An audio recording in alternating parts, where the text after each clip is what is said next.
안녕. 라붐 시클릿TV 작가 김상월입니다. 여러분들 혹시 이런 말 들어보신 적 있으신가요? 내 주변에 있는 사람 5명의 평균이 너의 미래다. 외롭다고 아무나 만나 고통받지 마라. 네, 맞아요. 우리 모두 들어본 적이 있는 이 말은 쇼펜하우어의 유명한 명언입니다.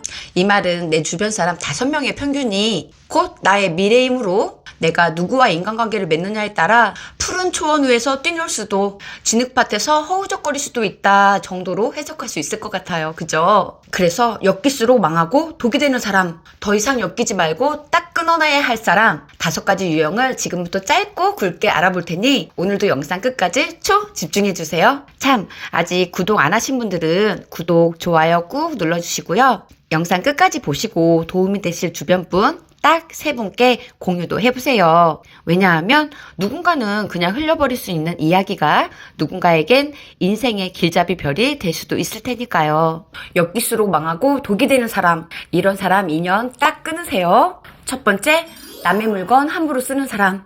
여러분들 주변에서 이런 사람 본 적 있으실까요? 내 물건을 말도 없이 자기 것처럼 쓰는 사람, 물건을 빌려가놓고 돌려주지 않는 사람, 식당이나 공공장소에서 자기 물건 아니라고 해프게 마구마구 쓰고 뒷처리까지 지저분한 사람. 여러분들 중 혹시 이런 사소한 행동을 한다고 손절까지 해야 한다고?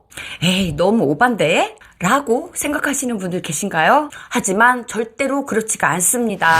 왜냐하면 이런 평소의 모습들은 그 사람의 성향, 됨됨이를 예측할 수 있는 결정적인 힌트가 될 수도 있기 때문이에요. 누구나 당연하게 지키는 예의, 매너, 질서조차 무시하는 이들의 행동을 별스럽지 않게 넘겼을 때 어떤 일이 벌어지게 될까요? 여러분들의 따뜻한 배려와 호의는 어느새 그들의 권리가 돼버리고 그들의 당당한 권리, 주장은 자연스럽게 여러분들의 의무가 돼버리는 상황까지 오게 됩니다.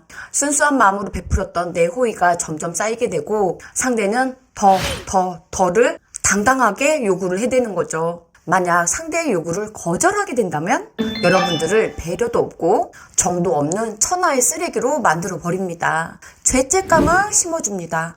황당한 이런 행동을 아무렇지 않게 해대는 이들은 누구? 네, 나르시스트. 상대의 입장을 고려하지 않고 남의 물건 함부로 쓴다고 해서 모두 다 나르라고 단정 지을 수는 없지만 하지만 나르의 대다수는 이런 행동을 한다는 사실을 기억하시고 쎄한 느낌의 이런 사람이 주변에 있다면 꼭 거리를 두시기 바랍니다. 두 번째, 욕을 입에 달고 살고 막말하는 사람. 여러분들은 욕을 입에 달고 살고 막말하는 사람 어떻게 생각하시나요? 저는 이런 사람들을 철저하게 걸러내는 편이에요. 왜냐하면 한두 번 받아주게 되면 욕의 강도와 횟수는 더 강해지게 되고 결국 선을 넘는 사람을 너무도 많이 보았기 때문입니다. 우리가 욕을 입에 달고 살고 막말하는 사람을 멀리해야 하는 결정적인 진짜 이유가 있는데요. 그 이유는 언어폭력을 당한 사람의 뇌는 실제로 폭행을 당한 사람의 뇌와 똑같은 외상증후군을 겪을 수도 있기 때문입니다. 심지어 뇌는 강제수용소에 수감된 사람과 같은 상처의 패턴까지 보였다고 합니다. 즉, 언어폭력이나 욕은 신체폭력과 같다고 볼 수 있는 거죠. 관심도 없는 내가 모르는 이야기, 내가 모르는 사람의 욕을 두서없이 떠들어대며 혼자 흥분해 분노를 표출하고 마구마구 욕까지 해대는 사람을 과연 받아줘야 할 이유가 있을까요? 당연히 아니죠. 타인이 나를 에너지 쓰레기통으로 사용하게끔 방치하는 것은 또 다른 이름의 자기 학대입니다. 뇌를 거치지 않고 욕부터 해대는 사람들이 공통적으로 하는 말들이 있어요. 뭘까요? 바로 너한테 욕한 거 아니야. 들어보신 적 있으시죠? 무슨 소리입니까? 지금 욕을 들은 건 그 사람이 아니라 나였잖아요. 저도 실제로 이런 경우가 있었는데요. 한참을 들어주다가 너무 불편해서 그 사람 여기 없는 사람이잖아. 나 욕 듣는 거 불편해. 이제 그만해주면 안 될까? 주의를 준 적이 있었어요. 이 경우 앞서 말씀드린 것처럼 이 친구도 정확히 똑같은 말을 하더라고요. 너한테 욕한 거 아니야. 그리곤 한마디 더 덧붙이죠. 너니까 얘기하지 이런 얘기를 어디 가서 하겠냐? 너랑 나 사이에 이런 얘기도 못 들어줘?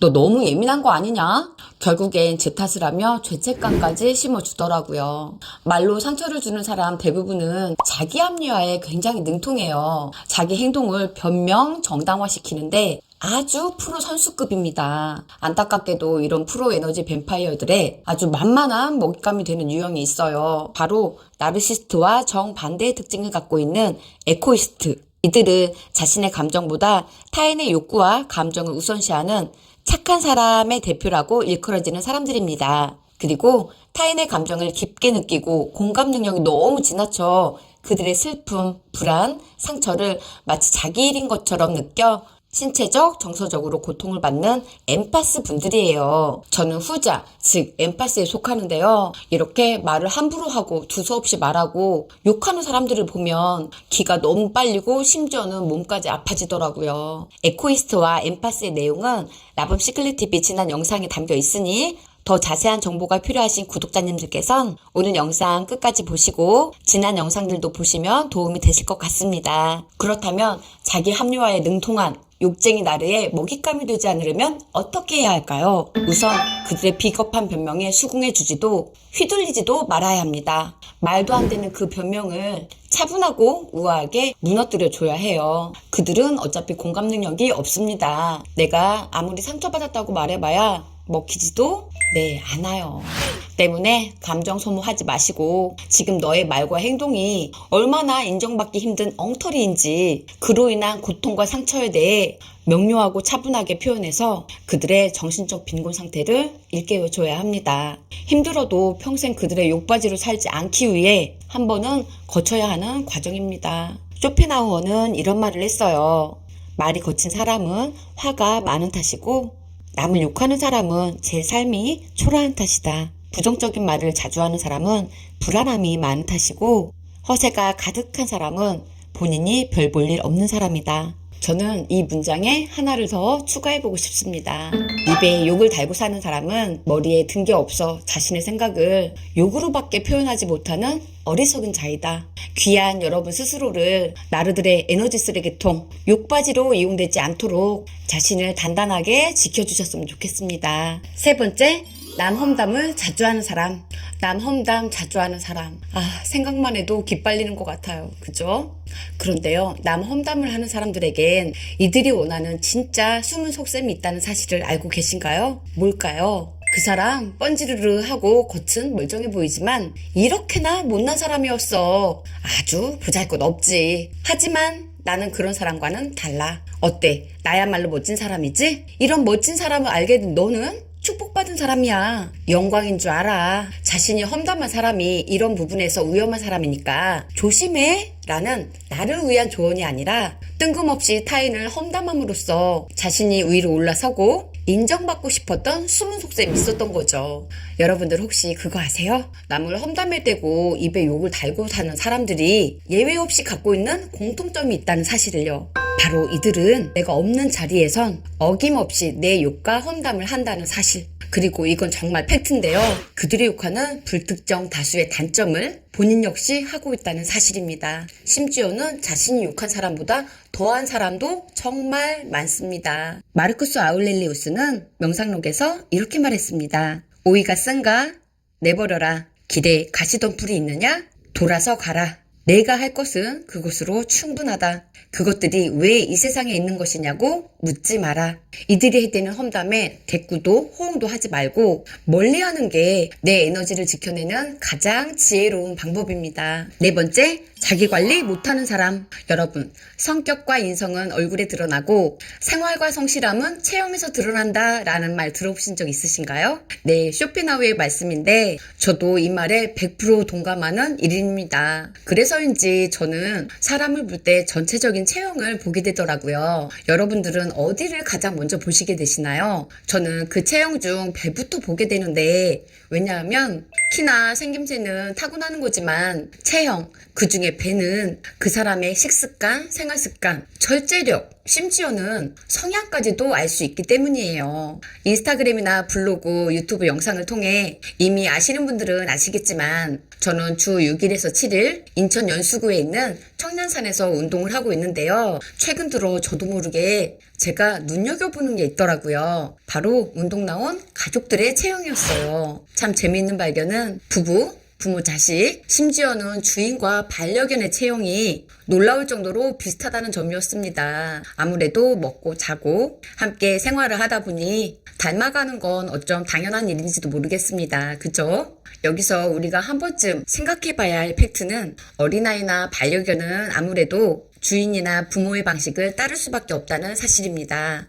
즉 성인의 생활방식, 식습관은 본인뿐만 아니라 보호를 받아야 하는 자녀나 반려견에게도 영향이 크다는 사실을 알 수 있습니다. 그러니 상대의 체형만 봐도 그 사람의 생활 패턴이나 성실성, 성향까지도 예측할 수 있다는 거죠. 어떤 사람을 만났을 때 그 사람이 아무리 있는 척, 가진 척, 왕년에는 라떼는 잘난 척하며 떠들어봤자 그 사람의 체형이 뒷받침해주지 못한다면 과연 그를 신뢰할 수 있을까요? 1800년에서 1814년 성공과 장수가 음식에 절제에 있음을 가르치며 3000명의 제자를 둔 관상가로 유명하셨던 미즈노 남부쿠는 그의 책 절제하게 성공학에서 사람의 성공과 수명이 타고난 운명에 있지 않고 다만 음식을 먹는 방식에 따라 좌우된다라고 강조하셨습니다. 자기 관리를 못하는 사람을 멀리해야 하는 이유는 아주 명확합니다. 자기 관리 못하는 사람은 몸매가 엉망일 뿐만 아니라 질병에도 취약하고 성공도 돈도 따라오지 못한다는 사실을 알 수 있는 거죠. 과연 이렇게 자기 운이 없는 사람을 스트레스 받고 희생하며 만날 이유가 있을까요? 5번째, 선을 자주 넘는 사람을 걸러내야 하는 이유. 결론부터 말씀드리자면 이들에게 명확하게 선을 그어놓지 않으면 언제든 나의 모든 부분에 침범을 해올 것이기 때문입니다. 여러분 혹시 깨진 유리창 이론 들어보신 적 있으신가요? 깨진 유리창 이론이란 1982년 사회학자 제임스 윌슨과 조지 킬링이 제안한 이론인데요. 예를 들어 골목 건물에 창문이 깨진 채 방치되어 있다고 가정했을 때 사람들은 그 지역을 관리되지 않은 곳으로 인식을 한다고 합니다. 그래서 더 많은 범법 행위가 벌어지게 되고 누가 쓰레기를 버렸다면 다른 사람들도 함부로 쓰레기를 버리고 유리창이 깨진 자동차가 아무렇게나 방치되어 있으면 다른 사람들도 아무렇지 않게 유리창을 깨게 되고 낙서를 하는 등 공격적인 행동이 발생하게 된다는 의미의 이론입니다. 여러분들이 싫은 소리를 못하는 성격이든 에이 한 번인데 뭐 다음엔 안 그러겠지 하면서 얼렁뚱땅 넘겨버렸든 상대는 이를 미안해하거나 고맙게 생각하는 것이 아니라 오 요거 봐라 이걸 참네 하면서 다음에도 선을 넘게 되고 만약 그때도 또 참게 된다면 강도는 점점 세지고 이를 당연하게 생각합니다. 정말 최후에는 그 사람뿐만 아니라 그들의 주변 사람들까지도 여러분들을 함부로 대하게 되고 대놓고 선을 넘어버리는 상황이 돼버리는 거죠. 핵심은 선을 넘을 수도 있다가 아니라 선을 넘는다가 정답입니다. 네, 깨진 유리창 이론과 정확하게 일치하는 거죠. 오늘은 엮일수록 망하고 독이 되는 사람, 그래서 반드시 손절해야 하는 유형을 알아보았는데요. 이에 따끔한 조언을 해주는 듯한 로마 제국의 제16대 황제 마르쿠스 아울렐리우스의 말씀을 마지막으로 영상 마무리하겠습니다. 악인들이 잘못을 저지르지 않기를 기대하는 것은 정신 나간 사람이나 하는 짓이다. 그것은 불가능한 일이 일어나기를 바라는 것이기 때문이다. 여러분, 그들은 변하지 않습니다. 그는 원래 그런 사람입니다. 다만 그들의 비열한 말과 행동에 여러분들이 흔들리지 않도록, 동요되지 않도록, 그 상황에 노출되지 않도록 손절하는 것만이 최고의 해결책입니다. 혹시 어딘가에서 그런 악인들의 희생양이 되어 고통받고 계신 분들이 계시다면 그 사람을 손절하길 원하신다면 댓글창에 그들에게 마지막 이별 문자를 짧게 한번 남겨보세요. 왜냐하면 그 짧은 한 줄의 글은 그를 손절하기 위한 여러분들의 위대한 트리거가 되어줄 테니까요. 안녕하세요. 저는 하루 1시간 음악의 힘, 하루 10분 내면 아이 치유하기 2권의 책을 쓴 내면 아이 치유 작가 김상월입니다. 그리고 현재 인천 연수구 연수동에서 8년차 라붐 라이브를 운영 중입니다. 라붐 라이브는 상처받은 사람들의 이야기를 공유하고 음악으로 치유해주는 치유 공간이자 힐링 공간이에요. 저 역시도 몸도 마음도 너무 아파 삶의 끈을 놓아버릴까 진흙밭에서 허우적거리던 때가 있었어요. 그러다 어느 날 문득 내 안에 나를 발견하게 되었고 기적처럼 꿈같이 바뀐 저를 보며 한때의 저처럼 지금 너무 힘든 분이 계시다면 도움이 되고 싶다, 돕고 싶다 해서 탄생된 게 지금 여러분들이 보고 계신 라붐 시클릿 TV입니다. 맨발 걷기, 걷기 운동, 소금물 마시기, 음식 건강, 뇌 건강, 인간관계에서 겪게 되는 상처 극복법, 내 마음 알아차리는 방법들의 영상들이 그렇게 해서 탄생하게 되었습니다. 책을 읽고 싶지만 몸이 안 좋아서 시간이 없어서 못 읽으시는 분들을 위해 책 덕후인 제가 읽은 책의 지식과 고급 정보와 저의 경험을 바탕으로 몸마음 챙김, 동기부여 팍팍 드릴 테니까요. 앞으로도 라붐 시클릿 TV 많은 관심과 사랑 부탁드립니다.